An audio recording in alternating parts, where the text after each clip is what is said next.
ബഹുമാനപ്പെട്ട മുഖ്യമന്ത്രി ഇന്ന് 11 മണിക്ക് നടത്തിയ പത്രസമ്മേളനം, ആ പത്രസമ്മേളനത്തിൽ നിന്ന് തന്നെ ഞാൻ തുടങ്ങാനാണ് ഉദ്ദേശിക്കുന്നത്.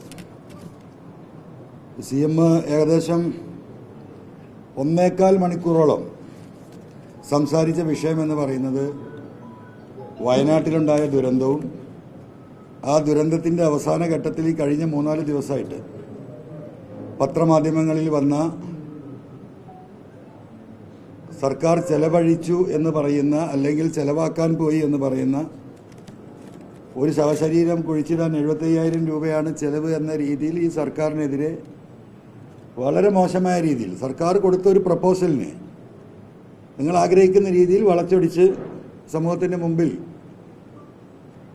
ഈ ഗവൺമെൻറ്റിനെയും അതുപോലെ തന്നെ ഈ ഗവൺമെൻറ്റിനെ ദുരിതാശ്വാസ സമയങ്ങളിൽ സഹായിക്കുന്ന ജനങ്ങളുടെ മനസ്സിലും വലിയ തെറ്റിദ്ധാരണ ഉണ്ടാക്കി. അതിൽ ഉള്ള നല്ല ശക്തമായ പ്രതിഷേധം അദ്ദേഹം രേഖപ്പെടുത്തിയിട്ടുണ്ട്. ആദ്യമായിട്ട് ഞാൻ ആ പ്രതിഷേധം രേഖപ്പെടുത്തണം. രണ്ടാമത്തെ എൻ്റെ ഒരു റിക്വസ്റ്റ്, മുഖ്യമന്ത്രിയുടെ ഈ ചികിത്സാ ഫണ്ട്, സഹായ ഫണ്ട്, ഈ കേരളത്തിലെ ഏറ്റവും കൂടുതൽ ആളുകൾക്ക് വാങ്ങിക്കൊടുത്തിട്ടുള്ള ഒരു നിയോജക മണ്ഡലമാണ് നിലമ്പൂർ. കോടിക്കണക്കിന് രൂപ, 25,000 തൊട്ട് 5 ലക്ഷം വരെ വാങ്ങിക്കൊടുത്ത കേസുണ്ട്. സത്യത്തിൽ അത് ഈ കേരളത്തിലെ ജനങ്ങൾക്ക് വലിയൊരു ആശ്വാസമാണ്, വലിയ ആശ്വാസമാണ്. അതുകൊണ്ട് എന്ത് കാര്യങ്ങളുണ്ടെങ്കിലും ബഹുമാനപ്പെട്ട മുഖ്യമന്ത്രിയുടെ ആ ചികിത്സാ സഹായ ഫണ്ട് ആളുകൾ അറിഞ്ഞിപ്പോഴും സഹായിച്ചുകൊണ്ടിരിക്കുന്നതാണ്. അത് കിട്ടാത്ത രീതിയിലുള്ള ഒരു പ്രചരണത്തിലേക്ക് ദയവായി നിങ്ങൾ പോകരുത്. കാരണം ഈ സാധാരണ മനുഷ്യരുമായി ബന്ധപ്പെട്ട് പ്രവർത്തിക്കുന്നവർക്കറിയാം അത് കിട്ടുമ്പോൾ അവർക്കുണ്ടാകുന്നൊരു ആശ്വാസം. അതുകൊണ്ട് എൻ്റെ ഒരു എളിയ റിക്വസ്റ്റാണ്, ആ സംഗതിയെങ്കിലും നിലനിർത്തി പോകണം. കേരളത്തിലെ ജനങ്ങളോടുള്ള ഒരു അഭ്യർത്ഥന കൂടിയാണ്. നിങ്ങൾ മുഖ്യമന്ത്രിയുടെ ഈ ചികിത്സാ സഹായ ഫണ്ടിലേക്ക് ഇനിയും നിങ്ങൾ പറ്റാവുന്ന സഹായം നൽകണമെന്ന് വിനയപൂർവ്വം ഈ അവസരത്തിൽ അഭ്യർത്ഥിക്കുകയാണ്. ഇപ്പോൾ ഞാൻ കുറച്ച് കാര്യങ്ങൾ സൂചിപ്പിക്കാം, പിന്നെ നിങ്ങൾക്ക് ചോദിക്കാം, ഞാൻ മറുപടി പറയാം. ഇവിടെ ഇപ്പോൾ ആകത്തുക ഉണ്ടായ വിഷയം, ഞാൻ ഉന്നയിച്ച വിഷയങ്ങൾ കേരളത്തിലെ ഉത്തരവാദിത്തപ്പെട്ട പോലീസ് ഉദ്യോഗസ്ഥർക്കെതിരാണ്.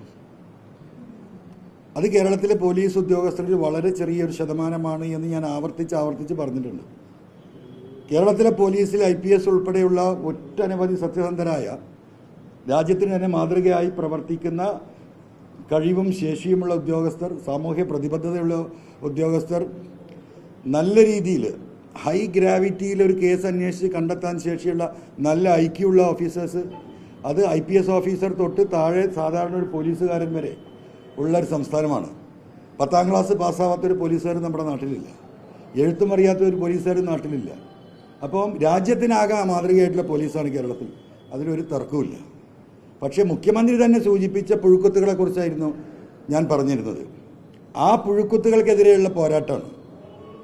അത് ഇനിയും തുടരുക തന്നെ ചെയ്യും, അതിൽ യാതൊരു തർക്കവുമില്ല. അപ്പോൾ ഞാൻ ഉന്നയിച്ച വിഷയങ്ങൾ ബഹുമാനപ്പെട്ട മുഖ്യമന്ത്രിയെ അത് പൂർണ്ണമായും തെറ്റിദ്ധരിപ്പിച്ചിട്ടുണ്ട്. എൻ്റെ ബോധ്യം അതാണ്. ആ തെറ്റിദ്ധാരണ മാറുമ്പോൾ CM എന്ന് സൂചിപ്പിച്ച കാര്യങ്ങളിൽ മാറ്റം വരും. അവിടത്തേക്കാണ് ഞാൻ പോകുന്നത്. ബഹുമാനപ്പെട്ട മുഖ്യമന്ത്രി സൂചിപ്പിച്ചത് പോലീസുകാരുടെ മനോവീര്യം തകർക്കുന്ന ഒരു തീരുമാനം ഉണ്ടാവില്ല എന്നാണ്. അങ്ങനെ തന്നെയാണ് വേണ്ടത്, അതിലൊരു തർക്കമില്ല. പക്ഷേ ഇവിടെ മനോവീര്യം തകരുന്നവർ, പോലീസിലെ മനോവീര്യം തകരുന്നവർ ഞാൻ ഈ പറഞ്ഞ 4-5% മാത്രമാണ്. ഈ ക്രിമിനലുകളാണ്, അവരുടെ മനോവീര്യമാണ് തകർന്നിട്ടുള്ളത്. സത്യസന്ധമായി പ്രവർത്തിക്കുന്ന IPS ഉദ്യോഗസ്ഥർ തൊട്ട് കേരളത്തിലെ താഴേക്കടയിലുള്ള പോലീസ് ഉദ്യോഗസ്ഥരുടെ വരെ മനോവീര്യം വലിയ ലെവലിൽ ഉയർന്നിരിക്കുകയാണ്. ബഹുമാനപ്പെട്ട മുഖ്യമന്ത്രി മനസ്സിലാക്കേണ്ടതാണ്, അദ്ദേഹത്തോട് ഉപദേശങ്ങൾ കൊടുക്കുന്ന ആളുകൾ അദ്ദേഹത്തെ തെറ്റിദ്ധരിപ്പിച്ചുകൊണ്ടേയിരിക്കുകയാണ്. എന്നെ ബന്ധപ്പെട്ടിട്ടുള്ള ഒട്ടനവധി ആളുകളുണ്ട്, ഒട്ടനവധി പോലീസ് ഓഫീസർമാരുണ്ട്, പൊതുപ്രവർത്തകരുണ്ട്. അവരോട് ഈ പോലീസ് ഓഫീസർമാർ പറഞ്ഞതുണ്ട്, സത്യസന്ധമായി പ്രവർത്തിക്കാൻ, ഒരു വിഷയത്തിൽ ഇടപെടാൻ കഴിയുന്നൊരവസ്ഥയിലേക്ക് കാര്യങ്ങൾ മാറുന്നു എന്ന് പറഞ്ഞ് ആശ്വസിച്ചവരാണ് കേരളത്തിലെ മഹാഭൂരിപക്ഷം പോലീസ് ഉദ്യോഗസ്ഥരും സാധാ പോലീസുകാരും.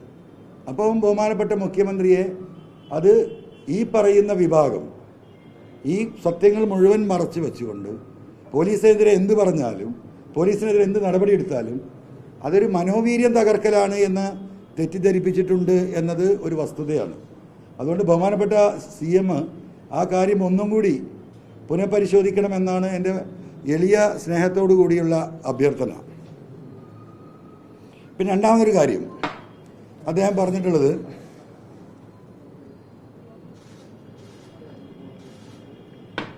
നമ്മുടെ മലപ്പുറം SP ആയിരുന്ന സുജിത് ദാസ്, അദ്ദേഹത്തിൻ്റെ ഫോൺ കോള് ഞാൻ റെക്കോർഡ് ചെയ്ത് പ്രക്ഷേപണം ചെയ്തതിനെക്കുറിച്ച് അദ്ദേഹം പറയുകയുണ്ടായി. നിങ്ങളൊക്കെ കേട്ടതാണല്ലോ, സ്വാഭാവികമാണ്.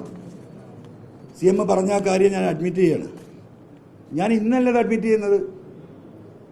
ഈ ഫോൺ കോള് നിങ്ങളിലേക്ക്, ഞാൻ ജനങ്ങളിലേക്ക് കൈമാറുന്ന അവിടെ ഞാൻ പറഞ്ഞിട്ടുണ്ട്, എൻ്റെ ജീവിതത്തിൽ ഞാൻ ചെയ്യുന്ന ഏറ്റവും വലിയ ചെറ്റത്തരമാണിത്.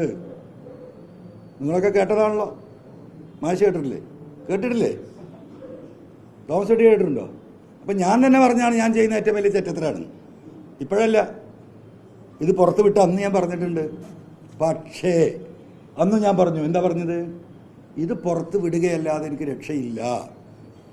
ഒരു IPS ഓഫീസർ ഒരു MLAയുടെ കാല് പിടിച്ച് കാല് തിരുമ്പി കരയുന്ന 4-5 ദിവസത്തെ കോളാണ്. മുഴുവൻ ഞാൻ പുറത്ത് വിട്ടിട്ടില്ല.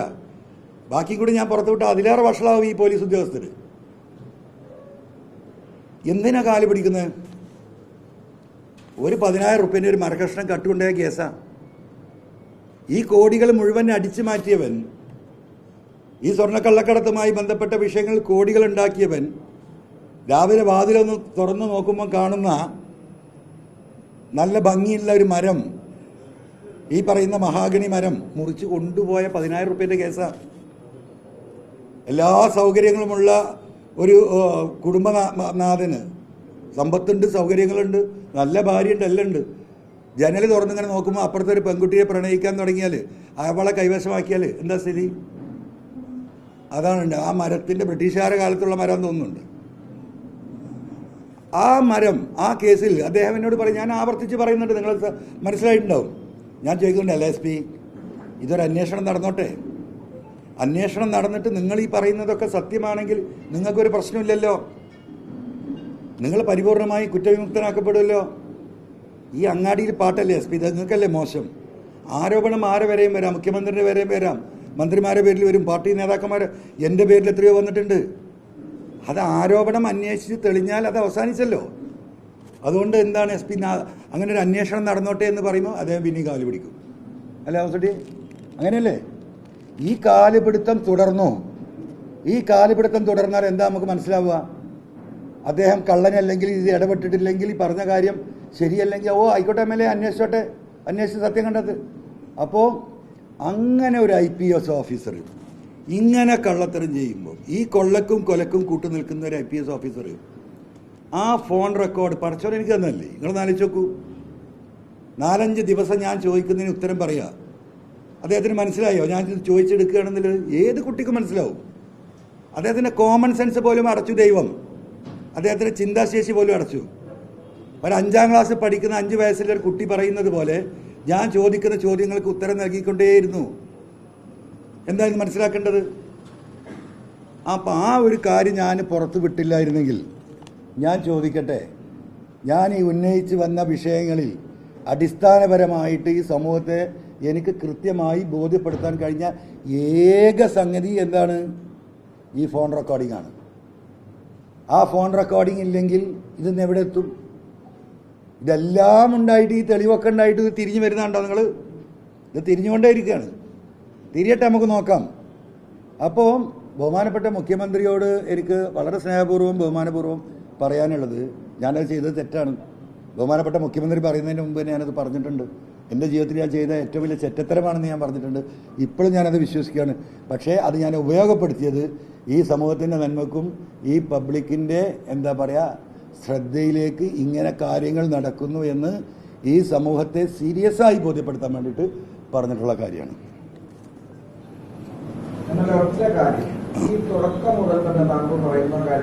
ഞാനത് പറഞ്ഞിട്ട് ചോദിക്കാം. പിന്നെ മറ്റൊരു കാര്യം അദ്ദേഹം പറഞ്ഞിട്ടിരിക്കുന്നത് സ്വർണത്തിലെ കുറ്റവാളികളെ മഹത്വവൽക്കരിക്കുന്നതാണ്. CM അങ്ങനെ പറയുമ്പോൾ അത് ശരിയാണ്, ഞാൻ എതിർക്കുകയല്ല. ഈ CM ഇന്ന് പറഞ്ഞ കണക്ക് പ്രകാരം തന്നെ 92, 61, 100, 150, 153, 26, 176, 176, 182 കേസുകൾ പോലീസ് പിടിച്ചിട്ടുണ്ട്. പത്രസമ്മേളനത്തിൽ 182 കേസ്. 2022 92 കേസ്, 23 61, ഈ വർഷം 24 26 കേസ്. അപ്പോൾ ഈ കേസിൽ പെട്ട പ്രതികൾ ഇവരെ മഹത്വവൽക്കരിക്കുന്നു എന്നാണ് ബഹുമാനപ്പെട്ട CM പറഞ്ഞത്. അതും CMന്റെ തെറ്റിദ്ധാരണയാണ്.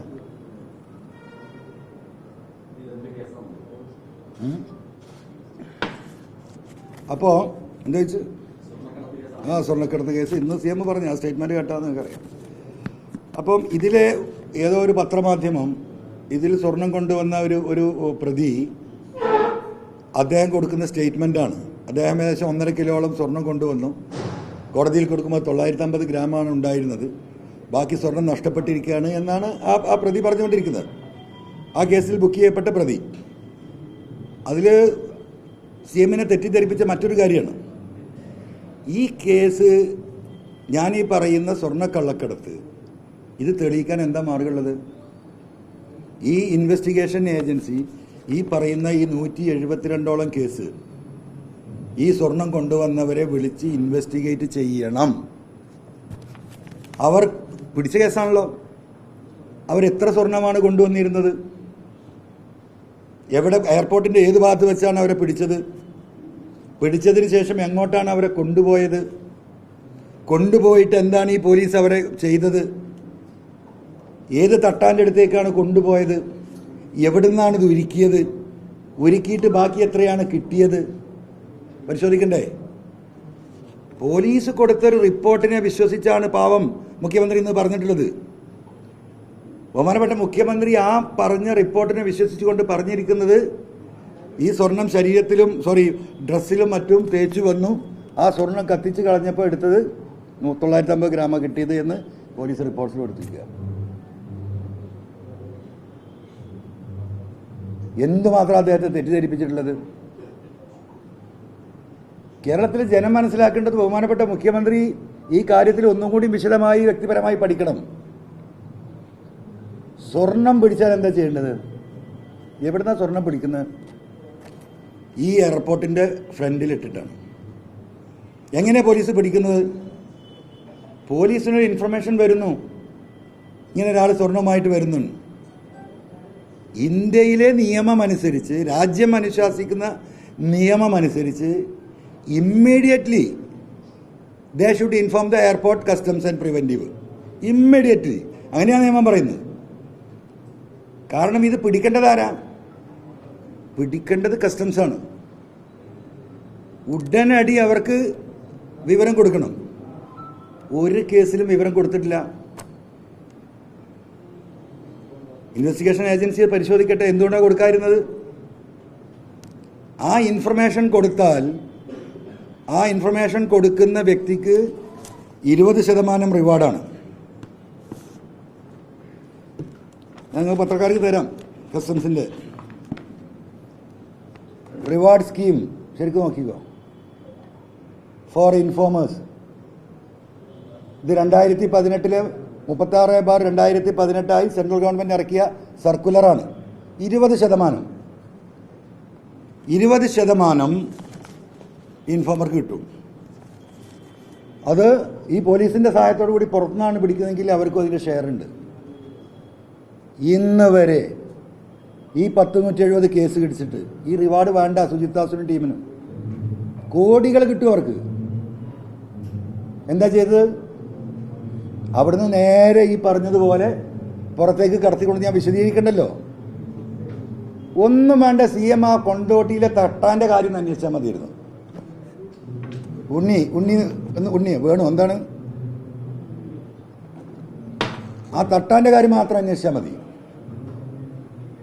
ഇങ്ങനെ പച്ചയായി കൊണ്ടോട്ടി അങ്ങാടിയിലെ ടാക്സിക്കാർക്കറിയാം, കൊണ്ടോട്ടി അങ്ങാടിയിലെ ഓട്ടോറിക്ഷക്കാർക്കറിയാം, കൊണ്ടോട്ടി അങ്ങാടിയിലെ റോഡ് അടിച്ചു വരുന്നവർക്കറിയാം, കൊണ്ടോട്ടി അങ്ങാടിയിലെ കടല വറുക്കുന്നവർക്കറിയാം, എല്ലാവർക്കും അറിയാം. കഴിഞ്ഞ 3 കൊല്ലമായിട്ട് ഇത് നടക്കുകയാണ്.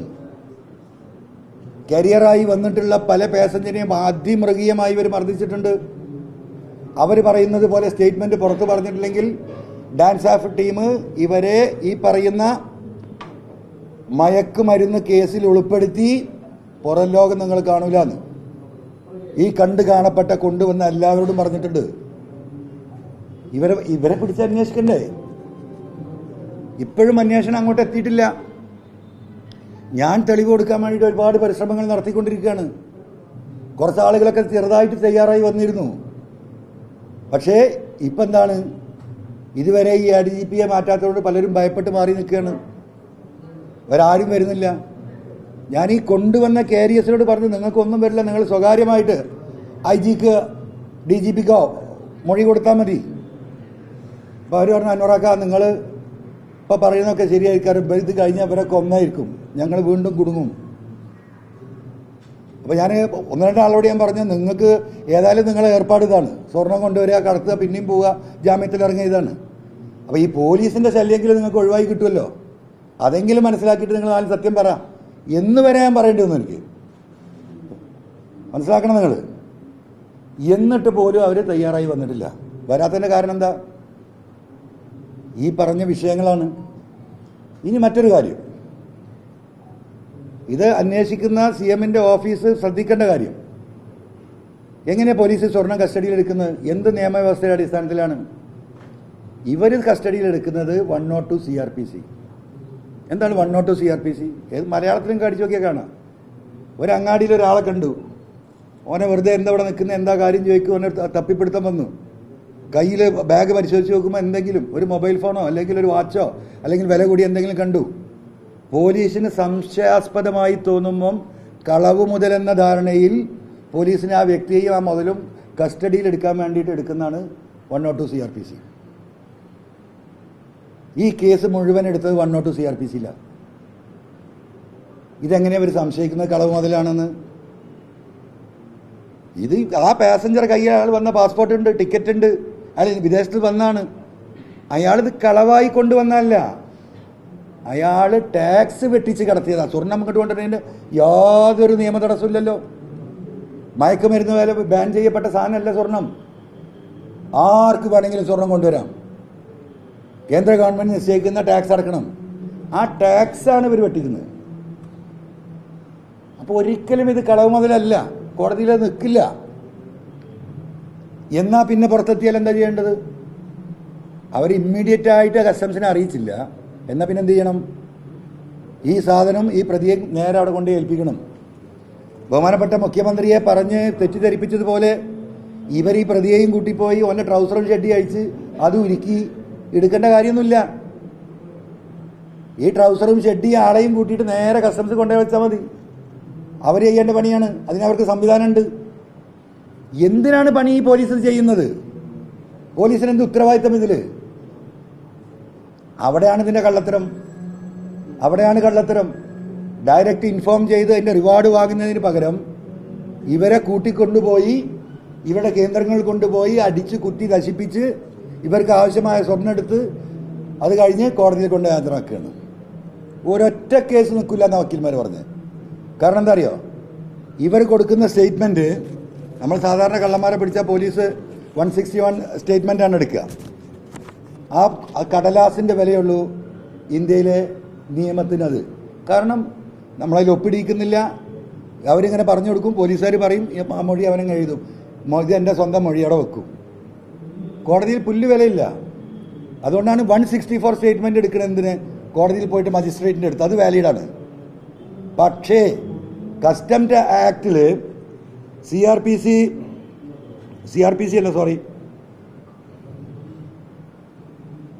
കസ്റ്റംസ് ആക്ട് 102, 108 പ്രകാരമുള്ള സ്റ്റേറ്റ്മെൻറ്റ്, നമ്മൾ 161 സ്റ്റേറ്റ്മെൻറ്റ് പോലീസിന് കൊടുക്കുമ്പോൾ ഈ പറഞ്ഞതുപോലെ അത് കോടതിയിൽ വാലിഡ് അല്ല. അത് കോടതിൻ്റെ ഡിസ്ക്രിഷനാണ്. അത് എടുക്കണോ വേണ്ടതെന്ന് കോടതിക്ക് തീരുമാനിക്കാം. പക്ഷെ കസ്റ്റംസിലേക്ക് ഇതെത്തി കസ്റ്റംസ് ഈ സ്വർണം കൊടുക്കുന്നവൻ്റെ മൊഴിയെടുത്താൽ അത് കസ്റ്റംസ് ആക്ട് 108 ആണ്. 108 എഴുതി മൊഴി എഴുതി ഒപ്പിട്ട് കൊടുക്കണം. 161 ഒപ്പിടലില്ല. ആ പറഞ്ഞ സ്റ്റേറ്റ്മെൻറ്റിൽ പറഞ്ഞ അതേ കാര്യം കോടതി അതേപോലെ അക്സെപ്റ്റ് ചെയ്യുക. ആ പ്രതിയെ സംബന്ധിച്ച് പിന്നെ അതിന് മാറ്റി പറയാൻ കഴിയില്ല. മാറ്റി പറഞ്ഞിട്ട് ഇറ്റ് ഈസ് നോട്ട് വാലിഡ്. അപ്പോൾ അത് ചെയ്യുന്ന കസ്റ്റംസാണ്, അത് ചെയ്യേണ്ടത് കസ്റ്റംസാണ്. അപ്പോൾ ഇപ്പോൾ ഈ പറയുന്ന 168-70 കേസും വിട്ടുപോകുമെന്നാണ് പറയുന്നത്. പലതും വിട്ടുപോയിക്കൊണ്ടിരിക്കുന്നു, ഒരൊറ്റ കേസും നിൽക്കില്ല. അപ്പോൾ ഇതിൽ നിന്ന് എന്താ മനസ്സിലാക്കേണ്ടത്? ബഹുമാനപ്പെട്ട മുഖ്യമന്ത്രിയെ തെറ്റിദ്ധരിപ്പിച്ചുകൊണ്ടേയിരിക്കുകയാണ്. ഈ തെറ്റിദ്ധരിപ്പിക്കലിൽ നിന്നും ഞാനൊരു കാര്യം ഇപ്പോൾ മനസ്സിലാക്കിയിട്ടുണ്ട്. ഞാൻ പി ശശിക്കെതിരെ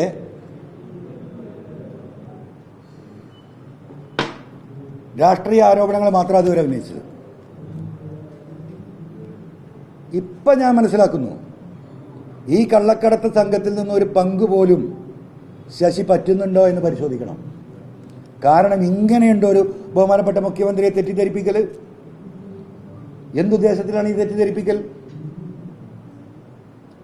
തെറ്റിദ്ധരിപ്പിക്കുകയാണ്. തെറ്റിദ്ധരിപ്പിച്ച് ബഹുമാനപ്പെട്ട മുഖ്യമന്ത്രിയോട് നിന്ന് പറയിപ്പിച്ചതാ.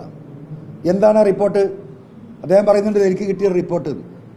ഇവരെഴുതിണ്ടാക്കി കൊടുത്ത റിപ്പോർട്ട്, ADGP അജിത് കുമാർ എഴുതിണ്ടാക്കി കൊടുത്ത റിപ്പോർട്ട്. ഈ 170 ആളെ കേസെടുത്തിട്ട് ഇന്ന് വരെ ഈ പറയുന്ന അന്വേഷണ ഏജൻസി ഇവരെ ആരുടെയും വീട് അന്വേഷിച്ച് പോയതായിട്ട് എൻ്റെ അറിവിലില്ല. ഇപ്പം മരമുറി കേസ് നടക്കണല്ലേ, അന്വേഷണം നടക്കുക, വിജിലൻസിന് കൊടുത്തു. ഞാൻ 2 ദിവസമായിട്ടാണ് അതൊന്ന് അന്വേഷിക്കാൻ പറ്റിയത്. വിജിലൻസിൻ്റെ അന്വേഷണം സത്യസന്ധമാണ് എന്ന അഭിപ്രായം എനിക്കില്ല. എന്തുകൊണ്ടെന്ന് വെച്ചാൽ ഈ മരം ലേലത്തിന് മുറിച്ച് എടുത്തു കൊണ്ടുപോയ ആളുകളെ ഈ മരത്തിൻ്റെ കുറ്റി പോയി കണ്ടെങ്കിൽ അവർ പറഞ്ഞു ഞങ്ങൾക്കറിയാം ഏത് മരം മുറിച്ചത്, അന്ന് ഞങ്ങൾ ലേലത്തിന് എടുത്ത് പോയതാണ്. അപ്പോൾ ഫോട്ടോ കാണിച്ചെടുത്ത് മരത്തിൻ്റെ കുറ്റി എടുത്ത വ്യക്തി പറഞ്ഞു ഫോട്ടോ കണ്ടിട്ടൊന്നും എനിക്ക് മനസ്സിലാവില്ല, അവിടെ മരത്തിൻ്റെ കുറ്റി അവിടെ ഉണ്ടല്ലോ, അവിടെ കൊണ്ടുപോയി കാണിച്ചു തന്നാൽ ഞാൻ മുറിച്ച മരം ഏതാണെന്ന് ഞാൻ കാണിച്ചു തരാം. പക്ഷേ ആ മരം ലേലത്തിനെടുത്ത ആ വ്യക്തിയെ സൈറ്റിൽ കൊണ്ടുപോയി അത് ബോധ്യപ്പെടുത്താൻ അന്വേഷണ ഉദ്യോഗസ്ഥന്മാർ ഈ നിമിഷം വരെ അരമണിക്കൂർ മുമ്പ് വരെ തയ്യാറായിട്ടില്ല. എന്ന് പറഞ്ഞാൽ മരമുറി അങ്ങോട്ടാണ് പോകുന്നത്. അപ്പം ഇങ്ങനെയാണ് ഈ കാര്യങ്ങൾ നീങ്ങുന്നത്.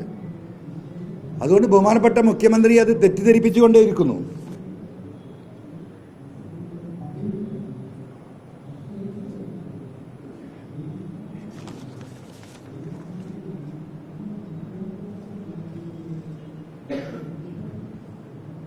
മറ്റൊരു കാര്യം, ഒരു നാടൻ ഭാഷയിൽ പറഞ്ഞാൽ നമുക്ക് മനസ്സിലാവും.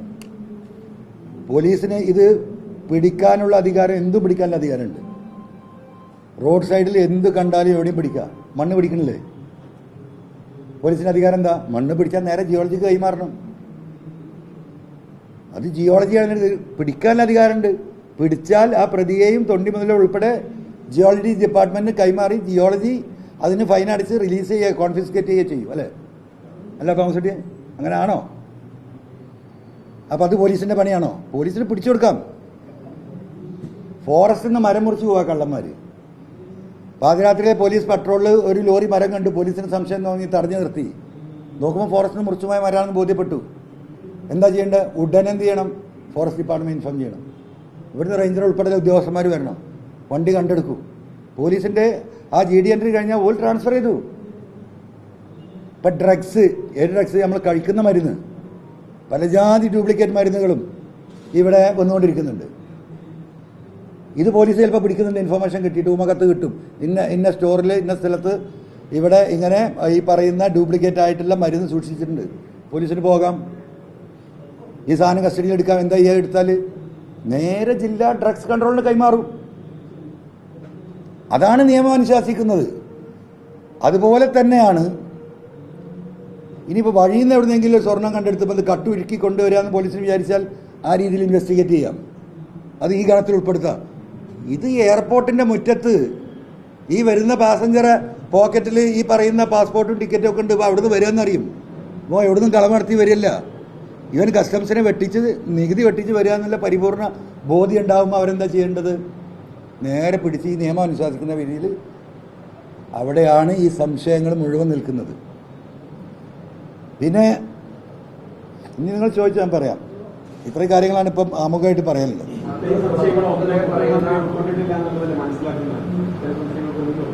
എന്താണ് നിങ്ങൾ നേർക്ക് നേരെ ചോദിക്കുന്നത്? നേർക്ക് നേരെ ഉത്തരം പറയാം. കറക്റ്റായിട്ട് ചോദിച്ചാൽ കറക്റ്റായ ആൻസർ. പി ശശിയുടെ പ്രവർത്തനം മാതൃകാപരമാണ്. ആരോപണം ഉന്നയിച്ചതും മുഖ്യമന്ത്രി പരാതി കൊടുത്തത് പോലും മുഖ്യമന്ത്രി മാത്രം എന്താണ് പി ശശിയുടെ പ്രവർത്തനം മാതൃകാപരമായി മാറുന്നത്? അല്ല, അത് അദ്ദേഹത്തിൻ്റെ വിശ്വാസമാണ്. ഞാനൊരു മിനിറ്റ് ചോദിച്ചതിന് ഉത്തരം പറയട്ടെ. പി ശശിയുടെ പ്രവർത്തനം മാതൃകാപരമാണ് എന്ന് ബഹുമാനപ്പെട്ട CM പറയുന്നത് അദ്ദേഹത്തിൻ്റെ വിശ്വാസമാണ്. എനിക്കാ വിശ്വാസമില്ല. എനിക്കാ വിശ്വാസം തീരെയില്ല. അങ്ങനെ വിശ്വസിക്കാൻ പറ്റുന്ന ഒരു വ്യക്തിയാണ് അദ്ദേഹം എന്ന അഭിപ്രായം എനിക്കില്ല. നാനാർ മന്ത്രിസഭയിൽ എങ്ങനെയാണ് അദ്ദേഹം പുറത്തായത്? പൊളിറ്റിക്കൽ സെക്രട്ടറി സ്ഥാനത്ത് നിന്ന് എല്ലാവർക്കും അറിയാലോ. ആ മാനസികാവസ്ഥയിൽ നിന്ന്, ആ സ്വഭാവത്തിൽ നിന്ന് ഒരു ഇഞ്ച്, ഒരു മില്ലിമീറ്റർ പി ശശി താഴേക്ക് പോയിട്ടില്ല എന്ന് മാത്രമല്ല, അദ്ദേഹം ഒരു സ്റ്റെപ്പും കൂടി മുന്നിലാണ് എന്നാണ് എൻ്റെ അനുഭവങ്ങൾ എന്നെ പഠിപ്പിച്ചിട്ടുള്ളത്. എനിക്ക് പി ശശിയെക്കുറിച്ചുള്ള അഭിപ്രായം അതാണ്. ബഹുമാനപ്പെട്ട CM-നെ അങ്ങനെ വിശ്വസിപ്പിച്ച് CM അങ്ങനെ വിശ്വസിക്കുന്നുണ്ടാകുമായിരിക്കാം. അതിന് എനിക്ക് CM-നെ കുറ്റം പറയാൻ പറ്റില്ല. അത് CM ആണ് പഠിക്കേണ്ടത്.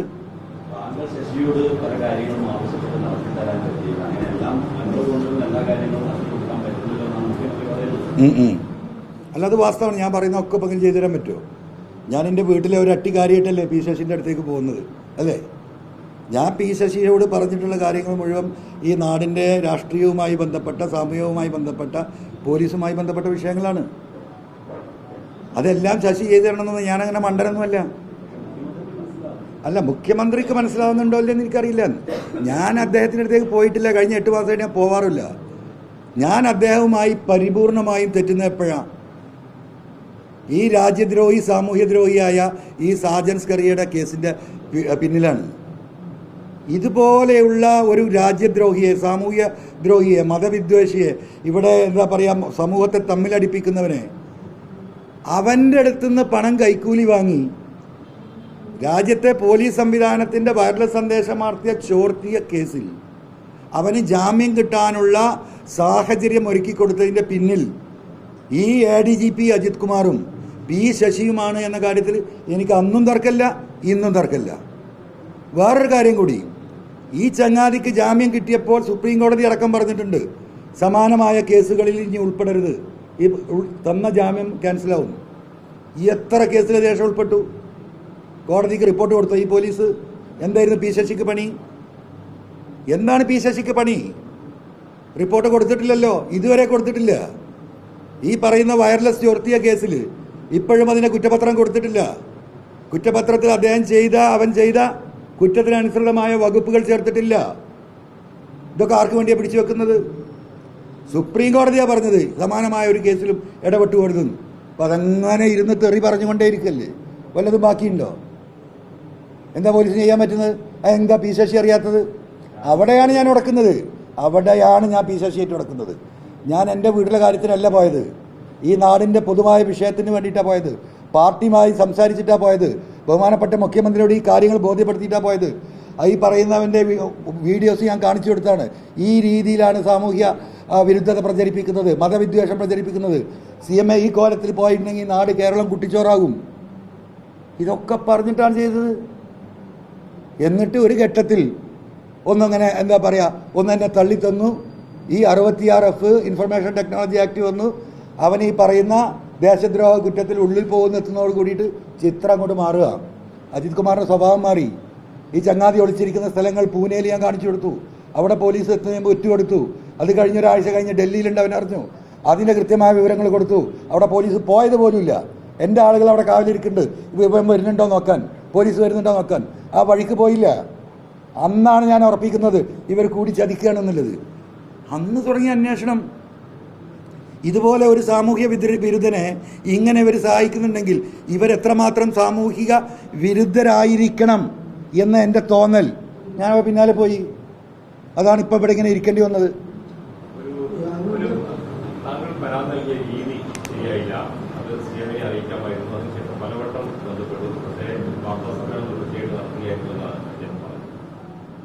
ഇത് CM പറഞ്ഞത് 100% ശരിയാണ്. CPM-ൻ്റെ പൊളിറ്റിക്കൽ ലെവലിനനുസരിച്ചിട്ടല്ല ഞാൻ ചെയ്തിട്ടുള്ളത്. അത് സത്യമാണ്. കാരണം അങ്ങനെ എനിക്ക് ചെയ്യാമായിരുന്നു. ഞാനത് ചെയ്യാതിരിക്കാൻ പ്രത്യേക കാരണമുണ്ട്. കാരണം ഞാൻ ഈ കാര്യങ്ങളൊക്കെ അനവധി തവണ AKG സെൻറ്ററിൽ കത്ത് കൊടുത്തവനാ. ഇപ്പോഴല്ല, ബഹുമാനപ്പെട്ട കൊരിയേരി സഖാവ് ഉണ്ടാകുന്ന കാലഘട്ടം തൊട്ട് ഈ നാട്ടിലെ പൊതുവായ വിഷയങ്ങളിൽ എൻ്റെ ഒരു അഭിപ്രായം രേഖപ്പെടുത്തി അങ്ങോട്ടേ കൊടുക്കാറുണ്ട്. മനസ്സിലായോ? ഈ സാജൻസ് കറിയുമായി ബന്ധപ്പെട്ട് ഇവനെപ്പോലെയുള്ള ചെറുതും വലുതുമായ സാജൻസ് കറിയകൾ അവർ ഈ സമൂഹത്തിലുണ്ടാക്കുന്ന പ്രത്യാഘാതങ്ങൾ ഇതിനെക്കുറിച്ച് വിശദീകരിച്ച് 2, 3, 4, 5 തവണ ഞാൻ പാർട്ടി സെക്രട്ടറിക്ക് ഞാൻ കത്ത് കൊടുത്തിട്ടുണ്ട്. ഈ പറയുന്ന പൊളിറ്റിക്കൽ സെക്രട്ടറിക്ക് പല പ്രാവശ്യം ഞാൻ കത്ത് കൊടുത്തിട്ടുണ്ട്. ഞാൻ കൊടുത്ത കത്തുകൾ ബൈൻഡ് ചെയ്ത് വെക്കാൻ മാത്രം, ഒരു പുസ്തകം ആക്കാൻ മാത്രം ഉണ്ടാവും. AKG സെൻറ്ററിലും ഈ പറയുന്ന ശശിയുടെയും പെട്ടി തപ്പിയാൽ അതിനൊന്നും ഒരു തീരുമാനം ഉണ്ടായിട്ടില്ല. അപ്പോൾ പിന്നെ എനിക്കെന്താ മാർഗം? എന്താ മാർഗം? ഞാൻ ഈ പൊതുസമൂഹത്തോട് വിളിച്ചു പറഞ്ഞു ഇത്.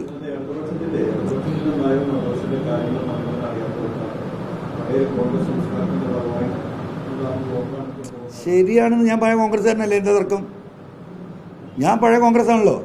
EMS ആരായിരുന്നു? EMS ആരായിരുന്നു? വന്നിട്ട് ആരായിരുന്നു പറ? KPCC സെക്രട്ടറി EMS അല്ലേ? EMS എങ്ങനെയാ സഖാവ് EMS ആയത്? എങ്ങനെയായി? അപ്പം ഞാൻ പഴയ കോൺഗ്രസ്സാ, EMS പഴയ കോൺഗ്രസ്സാണ്. അപ്പം അതൊന്നും CM പറഞ്ഞതിൽ ഒരു തെറ്റില്ല. CM പിന്നെന്താ പറഞ്ഞത്? പാർട്ടിയുടെ ചട്ടക്കൂടിന് വിപരീതമായിട്ടാണ്. സത്യമാണല്ലോ, ഞാൻ അങ്ങനെ തന്നെ പ്രവർത്തിച്ചത്. എനിക്ക് വേറൊരു മാർഗം ഉണ്ടായിരുന്നില്ല. CM പറഞ്ഞല്ലോ എന്നെ ബന്ധപ്പെടാൻ വേണ്ടി 2-3 പ്രാവശ്യം ശ്രമിച്ചു എന്ന്. വാസ്തവമാണ്.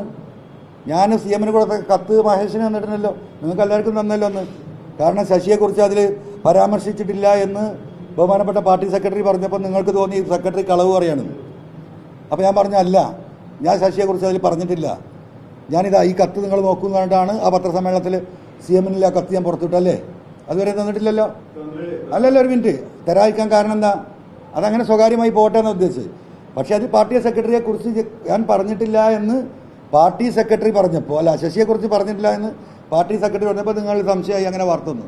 അപ്പോൾ ഞാൻ കൊടുത്തു. അത് CM-ന് പറയുന്നതിന് എന്താണ്? ഇത് മുഴുവനും തെറ്റിദ്ധരിപ്പിച്ചല്ലേ. ഇപ്പം ആകത്തുക അല്ല, ഈ ആകത്തുക ഇപ്പം അത് ഉച്ചയ്ക്ക് ശേഷം എന്താ പറയുന്നത്? ഒരു മിനിറ്റ് മോനെ ഞാൻ ഇവിടെ ഉണ്ട്. ഇന്നിപ്പോൾ ആകത്തുക ഉച്ചയ്ക്ക് ശേഷം എന്താണ്?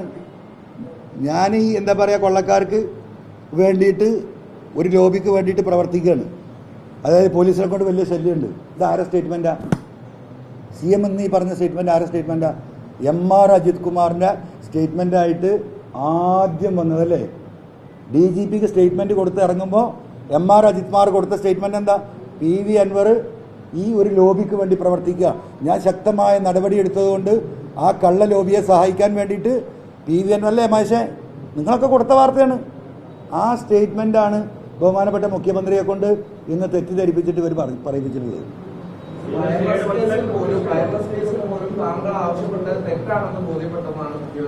അങ്ങനെ പറഞ്ഞിട്ടില്ല, ഞാൻ ഫുള്ളായിട്ട് കേട്ടോ. വയർലെസ് കേസിൽ ഞാൻ പറഞ്ഞത് തെറ്റാണെന്ന് CM പറഞ്ഞിട്ടില്ല. അതിനോട് എവിടെ അത് കേട്ടതെന്ന് പറഞ്ഞു? ഇപ്പോഴും പറഞ്ഞുകൊണ്ടിരിക്കുന്നത് മുഖ്യമന്ത്രി തെറ്റിദ്ധരിക്കപ്പെട്ടു എന്നുള്ളതാണ്. ഇത്രയും വലിയ കോലാഹലം ഉണ്ടായിട്ടും ഭരണപക്ഷ MLA ആയിട്ട് താങ്കൾ ഇത്രയേറെ ആരോപണങ്ങളും തെളിവുകളും പുറത്തുവിട്ടിട്ടും ഇങ്ങനെ സ്ഥിരം തെറ്റിദ്ധരിപ്പിക്കപ്പെടാൻ മാത്രം ദുർബലനാണോ നമ്മുടെ മുഖ്യമന്ത്രി? അതെനിക്കറിയില്ല.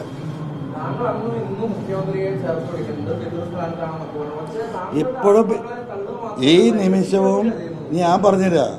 ഞാൻ ഇനിയിപ്പോൾ ഇതിന്ന് ഈ പറഞ്ഞ പോലെ ഇവരെന്നെ ചവിട്ടി പുറത്താക്കുകയാണെങ്കിൽ മനസ്സിലായോ, ഞാൻ മുഖ്യമന്ത്രിയെ തള്ളിപ്പറയാൻ ഞാൻ ഉണ്ടാവില്ല. നിങ്ങളത് പ്രതീക്ഷിക്കും വേണ്ട. അത് എനിക്കൊരു സ്റ്റാൻഡ് ഉണ്ടാവും.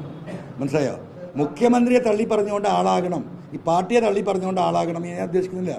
ഇവർക്ക് എന്നെ വേണ്ട എന്ന് പറയുമ്പോൾ അപ്പം ഞാൻ എൻ്റെ മാർഗം നോക്കും. അതുവരെ ഞാൻ ഈ പാർട്ടിയിൽ നിന്ന് ഞാൻ പോരാടും. മനസ്സിലായോ? ഇപ്പം P ശശിയെക്കുറിച്ച് പറയുന്നുണ്ടല്ലോ, ഈ P ശശിയെക്കുറിച്ച് പറയാൻ കുറച്ച് സഖാക്കൾ കഴിഞ്ഞ 2-3 ദിവസമായിട്ട് എൻ്റെ അടുത്ത് വന്നിരുന്നു. സങ്കടകരമാണ്. നിങ്ങൾക്ക് ഈ ഫോണൊന്നും കാണിച്ചു തരാൻ പറ്റില്ല. കണ്ണൂരിൽ നിന്ന് വന്ന രക്തസാക്ഷി കുടുംബത്തിലെ സഖാക്കളുടെ മെസ്സേജ്, അമ്മമാരുടെ മെസ്സേജ്, കരഞ്ഞുകൊണ്ടുള്ള ഈ പൂരം കലക്കലും ഈ RSSുമായുള്ള ബന്ധം, കണ്ണൂരിലെ സഖാക്കളുടെ കണ്ണീരിൻ്റെ കഥ ഈ ഫോണിലാണ്. ഇവരൊക്കെ വിരൽ ചൂണ്ടുന്നത് പലതും ഈ P ശശിയിലേക്കാണ്. ഇത് PV അൻവറിൻ്റെ മാത്രം അഭിപ്രായം എന്ന് ആരും തെറ്റിദ്ധരിക്കണ്ട. അദ്ദേഹവുമായി ബന്ധപ്പെട്ട് നിൽക്കുന്ന കമ്മ്യൂണിസ്റ്റ് പാർട്ടിയിലെ വളരെ ഉത്തരവാദിത്തപ്പെട്ടവർക്ക് ആളുകൾക്ക് ആ കാര്യങ്ങൾ ബോധ്യമുണ്ട് എന്ന് എനിക്ക് നേരിട്ട് അറിയുള്ളതാണ്. പക്ഷേ ബഹുമാനപ്പെട്ട സി എമ്മിന് ഒരു കാരണവശാലും ഇതൊന്നും അറിയിക്കില്ല, സി എമ്മിനോട് ചർച്ച ചെയ്യില്ല, ഈ കാര്യങ്ങൾ സി എമ്മിനെ ബോധ്യപ്പെടുത്തില്ല. എന്നാൽ പലരും സി എമ്മിന് വേണ്ടപ്പെട്ട ആളുകളാണ്. ആ വേണ്ടപ്പെട്ട ആളുകൾ ആത്മാർത്ഥപരമായിട്ടാണ് സി എമ്മിനെ സ്നേഹിക്കുന്നതെങ്കിൽ ഈ വിവരം എന്താ സി എമ്മിന് കൊടുക്കാത്തത്? എന്താ കൊടുക്കാത്തത്? സി എം പോയിട്ട് പൊട്ടക്കിണറ്റിൽ ചാടിക്കോട്ടെ എന്നാണോ അവരെ വിചാരം? അതല്ലേ എന്ന് മനസ്സിലാക്കേണ്ടത്. ഞാൻ ഈ കാര്യങ്ങൾ മനസ്സിലാക്കുന്നത് പോലെ തന്നെ പാർട്ടിയിലെ ഉത്തരവാദിത്തപ്പെട്ട ഒരുവിധം ആളുകൾക്കൊക്കെ ഇത് മനസ്സിലായിട്ടുണ്ടല്ലോ.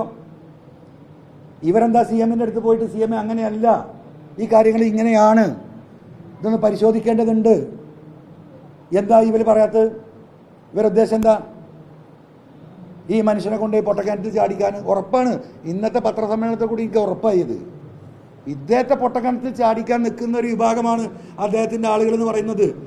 അതൊരു ശശിയും MR അജിത് കുമാർ മാത്രമൊന്നുമല്ല, പാർട്ടിയിലെ ഉത്തരവാദിത്തപ്പെട്ടവരും അദ്ദേഹത്തെ മിസ്ഗൈഡ് ചെയ്യുന്നുണ്ടോ എന്നുള്ളത് സി എം ആണ് പരിശോധിക്കേണ്ടത്.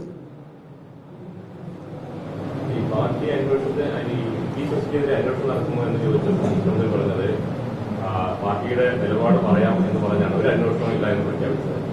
ഈ പാർട്ടിയായിട്ട് യോജിച്ച് താങ്കൾക്ക് എത്ര കാലം കൊണ്ടുപോകും? അല്ല, അത് സി എം പറഞ്ഞു, ഞാൻ കേട്ടല്ലത്. ഞാൻ ഇപ്പോൾ സി എമ്മിന് കൊടുത്ത പരാതി എന്താ? സർക്കാരുമായി ബന്ധപ്പെട്ട ഈ പറയുന്ന കള്ളക്കടത്ത് സംഘങ്ങളുടെ വിഷയങ്ങളാണ് അന്വേഷിക്കണം എന്ന് പറഞ്ഞത്. പാർട്ടിക്ക് ഞാൻ കൊടുത്ത കത്തെന്താ? അത് പൊളിറ്റിക്കലാണ്. അത് പാർട്ടി സെക്രട്ടറിക്ക് കൊടുത്തിട്ട് അതേ സ്ഥലത്തില്ല. അത് വന്നാൽ പരിശോധിക്കുമായിരിക്കുമല്ലോ. പരിശോധിക്കാതെ വരികയും ആ കാര്യങ്ങൾ ഇപ്പോൾ ഈ പറഞ്ഞത് ഒരു നിലപാട് അതിൽ പരാതിക്കാരനായ എന്നോട് ഒരു മറുപടി പാർട്ടിക്ക് പറയേണ്ടി വരുമല്ലോ. അതൊരു സാമാന്യ മര്യാദയല്ലേ? ആ സാമാന്യ മര്യാദ കൂടി എനിക്ക് കിട്ടുന്നില്ലെങ്കിൽ പിന്നെ അപ്പോൾ നമുക്ക് ആലോചിക്കാം. ഞാനിപ്പോൾ സ്വകാര്യമായി വെച്ചിട്ടുള്ള കാര്യങ്ങൾ ഞാൻ എണ്ണി 1 2 3 4 5 6 7 8 9 10 11 11 ഉണ്ട്. ആ 11 ഓരോ കാര്യങ്ങളും ഞാൻ വിശദീകരിച്ചിട്ടുണ്ട്. ഭക്ഷണം കഴിക്കുന്നവർ അന്വേഷിച്ചാൽ കാണും. തിരുവനന്തപുരം സിറ്റിയിൽ അന്വേഷിച്ചാൽ കിട്ടും, തൊട്ടിപ്പുറത്ത് അന്വേഷിച്ചാൽ കിട്ടും, തൊട്ടപ്പുറത്ത് അന്വേഷിച്ചാൽ കിട്ടും. പാർട്ടി അന്വേഷിക്കട്ടെ. എന്നിട്ട് ഇതൊന്നും പാർട്ടിക്ക് ബോധ്യപ്പെട്ടിട്ടില്ല. പൊന്നാര അൻവറേജ് പറഞ്ഞൊന്നും ഞങ്ങൾക്ക് ശരിയായിട്ടില്ല, ഞങ്ങൾക്ക് തന്നെ പറ്റില്ല, നീ പറഞ്ഞ മുഴുവൻ കളവെന്ന് പാർട്ടി എന്നോട് പറയട്ടെ. അപ്പോഴല്ലേ എനിക്ക് ആരൊക്കെ ഉണ്ടുള്ളൂ. ഏതാ? ആ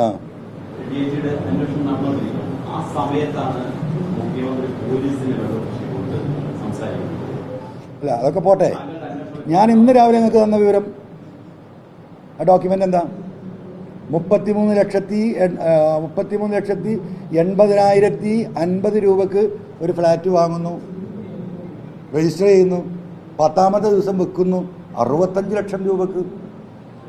ഡോക്യുമെൻ്റ് അല്ലേ? അല്ല, ഈ ഡോക്യുമെൻ്റ് നിങ്ങൾ കണ്ടോ? അത് ചോദിക്കുന്ന സഹോദരൻ കണ്ടോ? ഞാൻ ഈ പറഞ്ഞ ഡോക്യുമെൻ്റ് കണ്ടു. എന്നിട്ട് നിങ്ങളുടെ അഭിപ്രായം എന്താ? അല്ല, ആ ഡോക്യുമെന്റ് കണ്ടിട്ട് നിങ്ങളുടെ അഭിപ്രായം എന്താ? അല്ല, അവിടെ നിൽക്കട്ടെ, അത് നമുക്ക് പറയാം. ഞാൻ ചോദിച്ചതിന് നിങ്ങൾ ഉത്തരം പറയൂ. ആ ഡോക്യുമെന്റ് നിങ്ങൾ കണ്ടു, 33 ലക്ഷത്തിന് വാങ്ങി 65 ലക്ഷത്തിന് വിറ്റു 10 ദിവസത്തിനകം അല്ലേ? ആ കാര്യത്തിൽ നിങ്ങളുടെ അഭിപ്രായം എന്താ? എന്നാ പിന്നെ നിങ്ങൾ അഭിപ്രായം ചോദിക്കണമെന്ന് അർത്ഥം. നിങ്ങൾക്ക് അഭിപ്രായം ഇല്ലെങ്കിൽ, നിങ്ങൾക്ക് സ്വന്തമായി ഒരു അഭിപ്രായം ഇല്ലാത്ത വ്യക്തിയാണെങ്കിൽ നിങ്ങൾ എന്നോട് ചോദ്യം ചോദിക്കണ്ട. നിങ്ങളോട് വർത്താനല്ല, വേറെ എന്തെങ്കിലും പറയും. നിങ്ങൾക്ക് അഭിപ്രായം ഇല്ലെങ്കിൽ പിന്നെ നിങ്ങൾക്ക് നിങ്ങളെക്കുറിച്ച് തന്നെ അതിന് അഭിപ്രായമില്ലെങ്കിൽ പിന്നെ ഞാൻ നിങ്ങളുടെ ചോദ്യത്തിന് എന്തിനാണ് ഞാൻ ഉത്തരം പറയുന്നത്? അതില്ല. അഭിപ്രായമില്ലല്ലോ, ഇവിടെ ഇരുന്നാൽ മതി. അത് ശരിയല്ല. ഇത്രയും കൃത്യമായൊരു സാധനം ചോദിച്ചിട്ട് നിങ്ങൾ അഭിപ്രായം ചോദിച്ചാൽ നിങ്ങൾക്ക് അഭിപ്രായം ഇല്ലായിരുന്നാൽ പിന്നെ നിങ്ങളോട് ഞാൻ സംസാരിക്കാൻ I am a fool. I don't want to be a fool. ഞാൻ പറയാനൊക്കെ പറഞ്ഞല്ലോ. നിങ്ങളിപ്പോൾ ഒരു പത്രപ്രവർത്തകൻ നിലക്കാണല്ലോ ഇവിടെ വന്നിട്ടുള്ളത്. നിങ്ങൾക്കൊരു ബാധ്യതയല്ലേ? ഈ സമൂഹത്തിൽ ഒരു സാധാരണ മനുഷ്യനെന്ന് അത് നിങ്ങൾ അതിന് കുറേ ഞാൻ പറഞ്ഞല്ലോ. അല്ല, നിങ്ങൾ ചോദിച്ചതിന് ഞാൻ കുറേ മറുപടി അറിയല്ലോ. ഞാനൊരു ചോദ്യം ചോദിച്ചാൽ ആ വേദിയാണിത്. നിങ്ങളുടെ അഭിപ്രായം അറിയണം, നിങ്ങളുടെ പത്രക്കാരുടെ അഭിപ്രായം അറിയണം. അത് നിങ്ങളോട് വർത്തമാനം പറയാനില്ല. അഭിപ്രായം ഇല്ലാത്തതുകൊണ്ട് ആരെയും വർത്തമാനം പറയും? അല്ല, അത് വേറെ വിഷയം. ഇയാളുടെ ഒരു അഭിപ്രായം ചോദിച്ചല്ലോ, അതിനാണ് ഉത്തരം പറയണ്ടേ. 33 ലക്ഷത്തിന് വാങ്ങിയ ഫ്ലാറ്റ് 10 ദിവസം കഴിഞ്ഞാൽ 65 ലക്ഷത്തിന് വിറ്റാൽ താങ്കളുടെ അഭിപ്രായം ചോദിച്ചാൽ എനിക്കതിന് അഭിപ്രായം ഇല്ല. പിന്നെ അദ്ദേഹത്തിനോട് ഞാൻ തന്നെ വർത്തമാനം പറയുന്നത്?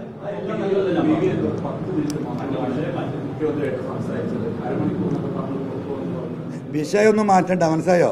അങ്ങനെ വിഷയം മാറ്റണോന്നല്ല ഞാൻ. നിങ്ങൾ അങ്ങനെയൊന്നും തെറ്റിദ്ധരിക്കണ്ട. നിങ്ങൾ പലരെയും കണ്ടിട്ടുണ്ടാവും. ആ ബോധ്യം വെച്ച് എൻ്റെ മുന്നിലേക്ക് വരണ്ട. അഭിപ്രായം ചോദിച്ചാൽ തിരിച്ചു വെച്ചാൽ അതിന് ഉത്തരവും പറയണം. മനസ്സിലായോ? മുഖ്യമന്ത്രി പറഞ്ഞത് വളരെ കുറഞ്ഞ സമയം മാത്രമേ അദ്ദേഹം ചർച്ച നടത്തിയിട്ടുള്ളൂ, എന്നുള്ളതാണ്. അങ്ങനെ ആയിരുന്നോ? എനിക്കറിയില്ല ന്യൂസ്, നിങ്ങൾക്കൊക്കെ അറിയാലോ, എല്ലാവർക്കും അറിയുന്ന കാര്യമല്ലേ. എത്ര കാലം കാത്തിക്കും? എത്ര കാലം കാത്തിക്കണം പറയും. അല്ല, കാത്തിരുന്ന് കാണാം, കാത്തിരിക്കണം. ബൈബിളില് ഒരു വാക്യമുണ്ട്, എന്താ അറിയോ? ക്ഷമിക്കുന്നവർക്കാണ് വിജയം. ഞാൻ ക്ഷമിക്കാൻ തയ്യാറാണ്.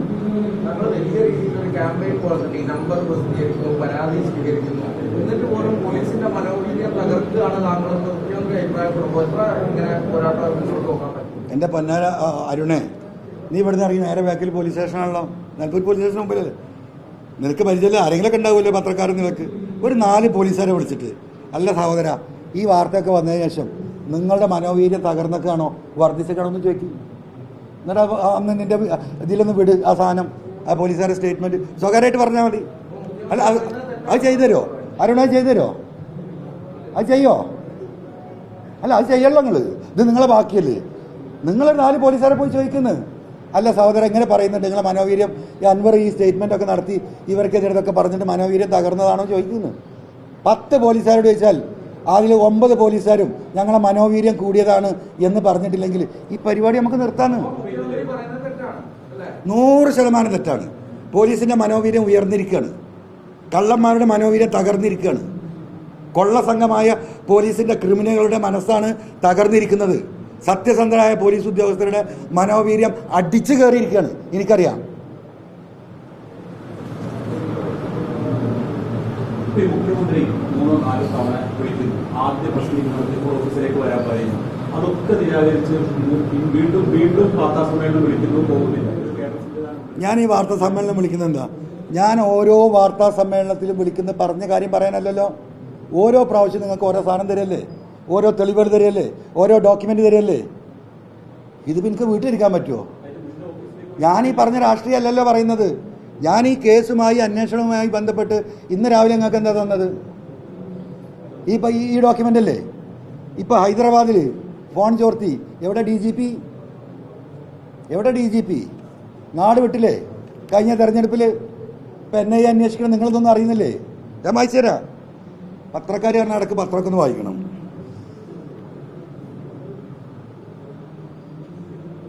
നിങ്ങൾ ഒരു സാധനം വായിക്കൂല, എന്നിട്ട് വെറുതെ എന്നോട് ആവശ്യമില്ലാത്ത ചോദ്യം ചോദിക്കുക. ഈ നാട്ടിൽ നടക്കുന്ന കാര്യമില്ല ഇതൊക്കെ. എന്നിട്ട് ഞാനൊരു കള്ളൻ ആയിക്കോട്ടെ, കുഴപ്പമില്ല. പൊന്നാട് സഹോദരന്മാരെ, ഇപ്പം ഒന്ന് കേട്ടി, ഒറ്റ മിനിറ്റ്.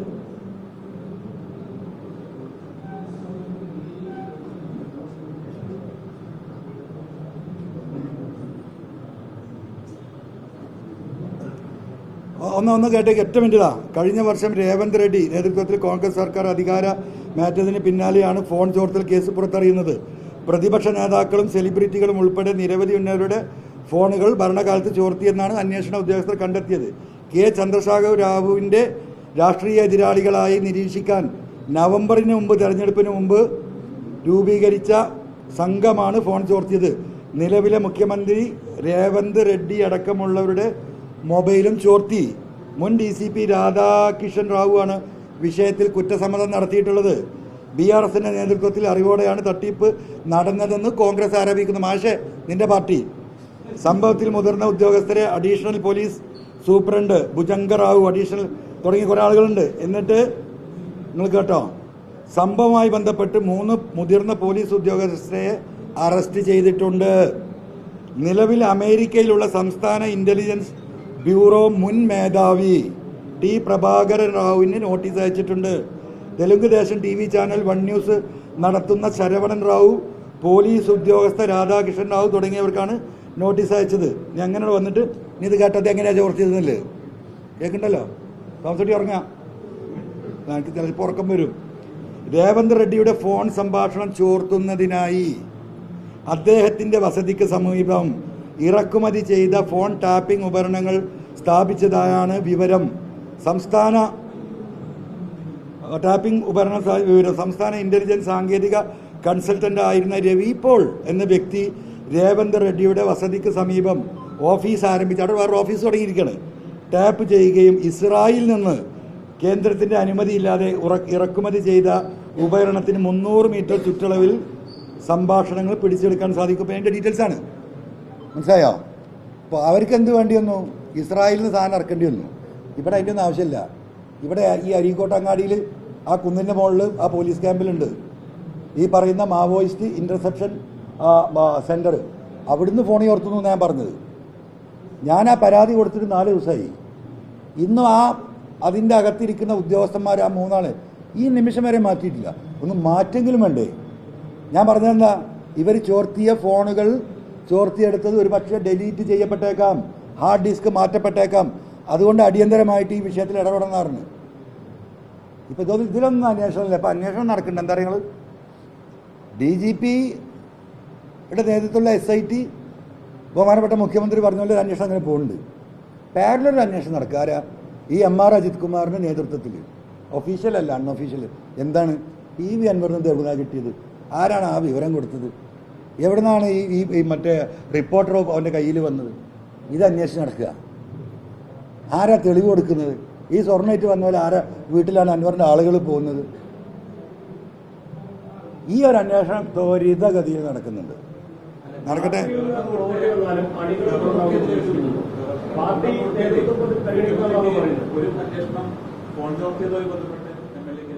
അതേന്ന് വരട്ടേന്ന്. ഞാനൊരു കേസ് ഉണ്ടാവില്ല, അങ്ങനെ സുഖമായിട്ട് ഇറക്കും വിചാരിച്ചിരിക്കുകയാണ്. ഇവരൊക്കെ പാടെ കൂടി നാളെ തന്നെ ജയിലിലിടൂല എന്നില്ല. എന്താ, ഞാനത് പ്രതീക്ഷിക്കുന്നുണ്ട്. ഞാൻ ഈ വിഷയം മുഴുവൻ ഇവിടെ ഉന്നയിച്ചത് ഈ നാട്ടിലെ പാവങ്ങൾക്ക് വേണ്ടിയിട്ടാണ്. ഇവിടെ ഒരു സമൂഹത്തിന് സമാധാനമായി കിടന്നുറങ്ങണം. ഇവിടെ ഈ ഗവൺമെൻറ്റിൻ്റെ രണ്ടാമതും അധികാരത്തിലെത്തിയത് ഇവിടുത്തെ സഖാക്കൾ ഈ നാട്ടിലെ പാവപ്പെട്ട മനുഷ്യരാണ്. ആ മനുഷ്യരോട് കമ്മിറ്റിയുള്ള ഒരു ഗവൺമെൻറ് പാർട്ടിയാണ്. ആ പാർട്ടിയുടെ അടിത്തറക്ക് തുരങ്കം വെക്കുന്ന ഏർപ്പാടാണ് ഈ അജിത് കുമാറും ടീമും നടത്തുന്നത്. ഒരു പാർട്ടി സെക്രട്ടറിക്ക് പോലും ഒരു പോലീസ് സ്റ്റേഷനിലേക്ക് കയറി ചെല്ലാൻ വയ്യാത്ത അവസ്ഥ ഈ സംസ്ഥാനത്തുണ്ട്. അതിന് കാരണക്കാരൻ ഈ പൊളിറ്റിക്കൽ സെക്രട്ടറിയാണ്. ആ നയം മാറ്റണം എന്ന് ഈ സമൂഹത്തോട് വിളിച്ചു പറയേണ്ടി വന്നാ. അത് എനിക്കറിയില്ലാണ്. എന്ത് മനസ്സിലാത്ത ഞാൻ എന്ത് ചെയ്യാനാന്ന്? ഞാൻ എൻ്റെ വീട്ടിലെ കാര്യത്തിന് ഇറങ്ങിയല്ലോ. അല്ല, അതൊന്നും എനിക്കറിയില്ല. ഞങ്ങൾക്കതിനൊന്നും നേരം കിട്ടിയിട്ടില്ല. നിങ്ങൾ ഈ പറഞ്ഞ TV വാർത്തയൊന്നും കാണാൻ ഞാൻ ഈ പണിയിലല്ലേ. ആരെങ്കിലും പറഞ്ഞ് നെഗറ്റീവ് ന്യൂസ് ഉണ്ടെങ്കിൽ കൊടുത്തിട്ട് നമ്മളെ സ്റ്റാഫ് ആരെങ്കിലും തരുമ്പോൾ അതൊന്നും നോക്കുന്നല്ലാതെ വേറെ എന്താ നമ്മൾ നോക്കുന്നത്? എനിക്കറിയില്ല. അണികൾ മനുഷ്യരുടെ പിന്തുണ ഉണ്ടാവുമല്ലോ. എൻ്റെ വലിപ്പം കൊണ്ടല്ലല്ലോ നിങ്ങൾ ഈ നിൽക്കുന്നതാണോ? നമ്മളെ കുറേ ചവിട്ടി കുട്ടി ആളുകളല്ലേ നിങ്ങൾ. നാളെ ചവിട്ടി കൂട്ടാൻ കിട്ടി നിങ്ങൾ ചവിട്ടും ചെയ്യും. അതിൽ യാതൊരു സംശയമില്ല. ഞാൻ ഉയർത്തുന്ന വിഷയം ഈ സമൂഹത്തിലൊരു സീരിയസ് വിഷയമായതുകൊണ്ടല്ലേ നിങ്ങൾ നിൽക്കുന്നത്. അല്ല എൻ്റെ വലിപ്പം കൊണ്ടാണോ? ഞാൻ അങ്ങനെയാണ് വിചാരിച്ചാലോ? ഞാൻ അങ്ങനെ ആനപ്പുറത്താണ്. അങ്ങനെയൊന്നും ആരും തെറ്റിദ്ധരിക്കണ്ട. ഞാൻ കേരളത്തിൻ്റെ നിയമസഭയിൽ ബഹുമാനപ്പെട്ട കഴിഞ്ഞ പ്രതിപക്ഷ നേതാവ് ശ്രീ രമേശ് ചെന്നിത്തലയുടെ നിയമസഭയിൽ ഞാൻ പ്രസംഗിച്ചിട്ടുണ്ട്. എൻ്റെ കച്ചവടം മുഴുവൻ പൂട്ടിച്ചു നിങ്ങൾ. ഈ ഇരിക്കണം നിങ്ങളാണ് പൂട്ടിച്ചത്. അതിന് പിന്നിൽ നിന്ന് ഈ പറയുന്ന UDFൻ്റെ ആളുകളാണ്. കോടതിയിൽ മുഴുവൻ എൻ്റെ സ്വത്ത് മുതലുകൾക്ക് മുഴുവൻ നിങ്ങൾ കേസ് കൊടുത്തു. ഇന്ന് ഞാൻ കേസിൽ നടത്തി ഓരോന്നും ഊരി വരികയാണ്. അന്ന് അവരെന്താ വിചാരിച്ചത്? എന്നെ അങ്ങോട്ട് പ്രതിരോധത്തിലാക്കിയാൽ ഞാൻ ഈ ഏർപ്പാട് നിർത്തി ഓലെ കൂടെ തിരിച്ചില്ലെന്ന്. അന്ന് കേരളത്തിൻ്റെ നിയമസഭയിൽ ഞാൻ പ്രസംഗിച്ചിട്ടുണ്ട്. തോമസ് ഡേറ്റ് വേണമെങ്കിൽ ഇതുവരെ പരിശോധിച്ച് നോക്ക്. അന്ന് ബഹുമാനപ്പെട്ട രമേശ് ചെന്നിത്തലയോട് കേരളത്തിലെ നിയമസഭയിൽ ഞാൻ പറഞ്ഞു, ഈ ഒരു തോർത്തുമുണ്ടെങ്കിൽ ഈ ഫ്ലോറിൽ കിടന്ന് ഞാൻ ഉറങ്ങും. ഒരു കുമ്പിൾ കഞ്ഞിയും ഒരു ഉണക്കമീനുണ്ടെങ്കിൽ ഞാൻ ഈ നാട്ടിൽ ജീവിക്കും. എന്നെ സാമ്പത്തികമായി തകർത്തുകൊണ്ട് പൊന്നാര പ്രതിപക്ഷ നേതാവ് നിങ്ങൾക്ക് എന്നെ ഒരു ചുക്കും ചെയ്യാൻ കഴിയില്ല എന്ന് പറഞ്ഞാൽ അത് തന്നെ എപ്പോഴും പറയാനുള്ളത്. ഒരു ചുക്കും ആർക്കും ചെയ്യാൻ കഴിയില്ല. പരമാവധി നിങ്ങൾ കൊല്ലും, അല്ലെങ്കിൽ നിങ്ങൾ ജയിലിലടക്കും. അതിനപ്പുറം ഒരു ചുക്കും ചെയ്യില്ല. ഞാനതിന് തയ്യാറാണ്. എനിക്ക് ആ ഒരു പേടിയില്ല. ആ വാപ്പാക്ക് ഞാൻ ജനിച്ചിട്ടില്ല. ഇത് എൻ്റെ വീട്ടിലെ കാര്യത്തിന് ഇറങ്ങിയല്ല. എൻ്റെ വീട്ടിലെ കാര്യത്തിന് ഇറങ്ങിയാണെങ്കിൽ എൻ്റെ കാല് പിടിച്ച ആ IPS ആണ് 25 കൊല്ലം എൻ്റെ അടിമയാകാന്ന് പറഞ്ഞാൽ ഓനെ കുട്ടി 4 IPS കുട്ടി എനിക്ക് നടന്നാൽ മതിയായിരുന്നു. സുഖമായിട്ട് എനിക്ക് രാഷ്ട്രീയം നടത്തായിരുന്നു. ഇതെല്ലാം ധരിച്ച് ഈ ഒരു ഇത്രയും വലിയ റിസ്ക് ഞാൻ എടുക്കുന്നത് ഈ നാട്ടിലെ അടുത്ത തലമുറക്കെങ്കിലും ഇവിടെ ജീവിക്കണം, മനസ്സമാധാനമായി കിടന്നുറങ്ങണം. മനുഷ്യൻ്റെ അവസാന അത്താണ് ആ പോലീസ് സ്റ്റേഷൻ. ആ പോലീസ് സ്റ്റേഷനിലേക്ക് എന്നെ പീഡിപ്പിച്ചു എന്ന് പറഞ്ഞൊരു സഹോദരി ഓടി ചെല്ലുമ്പം നീ അങ്ങോട്ട് പുറകിലേക്ക് വാ എന്ന് പറഞ്ഞ് വീണ്ടും പീഡിപ്പിക്കുന്ന അവസ്ഥ ഈ നാട്ടിലുണ്ടായി തുടങ്ങിയിട്ടുണ്ട്. ഇവിടെ ആ ക്രിമിനലിസം ഇവിടെ വരുന്നുണ്ട്. അതിനെ എതിർക്കാൻ ഇറങ്ങിയത് ഒരാളും ചുക്കും ചെയ്യില്ല. അങ്ങനെ വിചാരിക്കും വേണ്ട നിങ്ങൾ.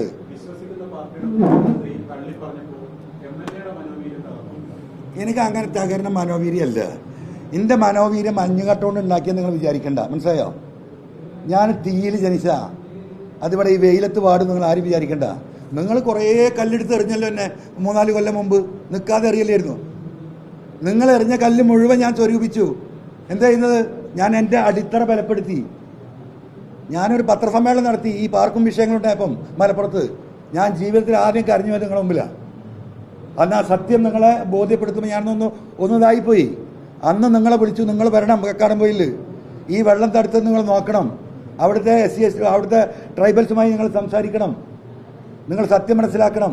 അവർ സത്യം ഇങ്ങോട്ട് പറയുന്ന പറഞ്ഞപ്പോൾ അന്ന് മായശില്ല, നമ്മളോട് രോഗിലൊക്കെ പറഞ്ഞു, പൊന്നാര MLA ഞങ്ങളവിടെ വന്നിട്ട് എന്താ കാര്യം, സത്യം ബോധ്യപ്പെട്ടാൽ പിന്നെ അത് പറയണ്ടേ. ഞാൻ പറഞ്ഞു ഈ പത്രസമ്മേളനം കഴിഞ്ഞ് നമുക്കൊരു ബസ് എടുത്ത് പോകാമെന്ന്. ഉണ്ടായില്ല. അന്ന് PV Anwar എന്ത് ചെയ്തു പറയും, പക്ഷേ അതുവരെ ഇങ്ങനെ വിഷമായിരുന്നു. ഈ വാർത്ത ഇങ്ങനെ വരുമോ, അവിടെ മാന്തി ഇവിടെ മാന്തി, അവിടെ തിരക്കി ഇവിടെ തിരക്കി പറയുമ്പോൾ ഒരു ഇടങ്ങറല്ലേ. പണ്ടാറടക്കി ആദ്യമായിട്ടൊരു MLA ആയതാ, മനുഷ്യൻ്റെ മുമ്പിൽ വഷളാകുമല്ലോ. അന്ന് PV Anwar തീരുമാനിച്ചു, നിങ്ങൾ ഉണ്ടാക്കുന്ന അപമാനം ഉണ്ടല്ലോ, അന്ന് മുതൽ ഞാൻ ആഘോഷമാക്കി മാറ്റി. ആ ആഘോഷം ഇപ്പോഴും തുടരാണ്. ഒരു ചുക്കും ആരും ചെയ്യില്ല. നമുക്ക് കാണാം, നമുക്ക് അത് വിട്ടളി, നമ്മുടെ അടുത്തേക്ക് വേണ്ട.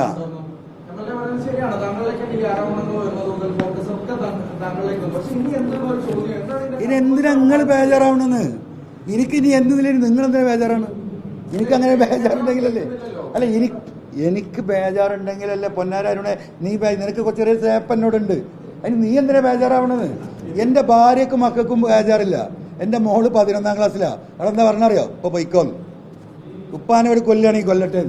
2 മക്കൾ ഗൾഫുണ്ട്, അവർ വിളിച്ചു, ഉപ്പ പൊയ്ക്കോ, ഞങ്ങളൊക്കെ അത്യാവശ്യത്തിന് അയക്കണ്, ഒരു കൊല്ലാണെങ്കിൽ കൊല്ലട്ടെ. പിന്നെ ഞാൻ ആരെ ഞാൻ പരിഗണിക്കണ്ട്?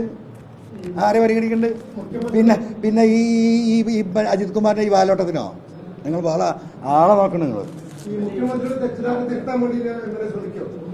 ഞാൻ ഒരാളെ തെറ്റിദ്ധാരണ തിരുത്തല്ല. തിരുത്തണമെങ്കിൽ ആ തെറ്റിദ്ധരിപ്പിച്ചോല് തിരുത്തി കൊടുത്തോട്ടെ. ഞാൻ എപ്പോ ആണെങ്കിൽ മുഖ്യമന്ത്രി കാണും. എനിക്കെന്താ മുഖ്യമന്ത്രി കാണുന്നത്? അദ്ദേഹന്റെ നേതാവല്ലേ. അല്ല പൊന്നാര മനുഷ്യൻ ആദ്യം നമുക്ക് കാണാന്ന്. അത് കഴിഞ്ഞിട്ട് അപ്പം ആലോചിക്കുന്നത് ഇത് നിങ്ങൾ ഭയങ്കരമായിട്ട് ഈ ഫ്യൂച്ചറിനെ കുറിച്ച് ആലോചിക്കുന്ന ആൾക്കാരാണ്. ഞാൻ ഫ്യൂച്ചറിനെ കുറിച്ച് ആലോചിക്കാറില്ല, എക്സിസ്റ്റിംഗ് സംഗതിയെ കുറിച്ച് ആലോചിച്ച പോലെ.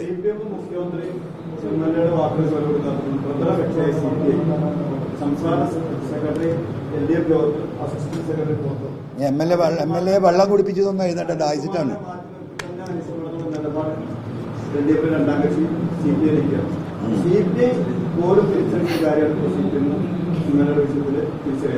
എന്താ ചെയ്യാൻ, ചില കാര്യം തിരിച്ചറിയാൻ ചില സമയം എടുക്കും ചിലപ്പോ.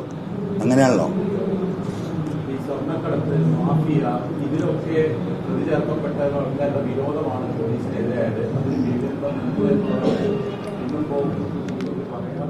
അല്ല, അത് ഞാൻ ക്ലാരിഫൈ ചെയ്തല്ലോ. അങ്ങനെയൊക്കെ പറയാതെ പറയും. ചിലപ്പോൾ ഞാൻ ഇനി സ്വർണ്ണക്കേസിലോ കള്ളക്കേസിലോ കൊൽപ്പണത്തിലോ ഒക്കെ എന്നെ ബുക്ക് ചെയ്യപ്പെട്ടേക്കാം. ഇതൊക്കെ നമ്മൾ ഈ നാട്ടിൽ കുറേ കണ്ട്. ആരൊക്കെ ജയിലിൽ കിടക്കുന്നുണ്ട്, ആളുകളെ പേര് പറയണോ? ദേശീയ നേതാക്കന്മാർ എവിടെയൊക്കെ കിടക്കുന്നുണ്ട്. അപ്പോൾ അതൊക്കെ ഉണ്ടാവുന്നത്. കുറച്ച് റെസ്റ്റ് കിട്ടും ജയിലിൽ പോയാൽ. ഒന്ന് എക്സസൈസൊക്കെ ചെയ്ത് രാവിലെ 6 മണിക്ക് വെച്ച് കറക്റ്റായിട്ട് ഭക്ഷണം, 5 മണിക്ക് കാപ്പി, പിന്നെന്താ പറയുക 7 മണിക്ക് മറ്റേത്, അത് കഴിഞ്ഞാൽ ഉച്ചക്ക് ചോറ്, നല്ല പച്ചക്കറി, രാത്രി സുഖമായിട്ട് കിടന്നുറങ്ങും. ഞാൻ ഒരുപാട് കാലമായി ഉറങ്ങിയിട്ട്. ഇത്രയല്ലേ ഉള്ളൂ, നോ പ്രോബ്ലം. ആര് രാജിവെക്കണം? നിങ്ങൾക്ക് അഭിപ്രായമില്ലാത്ത നിങ്ങളോട് എന്ത് രാജിയാണ് പറയണേ? വ്യക്തിപരമായിട്ടൊരു അഭിപ്രായമില്ലാത്തൊരു വ്യക്തിയോട് ഞാൻ എന്താണ് സത്യം പറയാം. എനിക്കതിൽ നാണക്കേട് തോന്നി നിങ്ങളെക്കുറിച്ച്. ഇത്ര ഉളുപ്പുമൊഴിയില്ലാതെ ആളുകളായി നിങ്ങൾ ഈ പത്രക്കാർ ചിലരൊക്കെ മാറിയാലേ വലിയ അവസ്ഥയാണ്. വളരെ മോശട്ടോ. അവനാ തിന്ന അതിനൊരു ഉളുപ്പുണ്ടാവില്ലേ? അങ്ങനെയൊന്നും പത്രക്കാർ ഇത്ര ഉളുപ്പില്ലാതെ ആവരുത്. ഈ വന്ന മനുഷ്യന്മാർക്ക് മുഴുവൻ അപമാനമായി. നിങ്ങൾ ചെയ്തത് ശരിയായില്ല. ഞാൻ നിങ്ങൾ എല്ലാവരോടും അല്ല കേട്ടോ. അല്ല, എനിക്ക് വില സ്വന്തമായ ഒരു അഭിപ്രായമില്ലാത്ത താങ്കൾ എനിക്ക് വില ഇടണ്ട. അത് നിങ്ങൾ വില ഇടണ്ട. എനിക്ക് വില വേണ്ട. എനിക്ക് 0 മതി. മനസ്സിലായില്ലേ? 0. I am happy with that. അങ്ങനെ ഒരു സാധനം ഉണ്ടല്ലോ, ഒന്നും കഴിഞ്ഞിട്ടില്ല.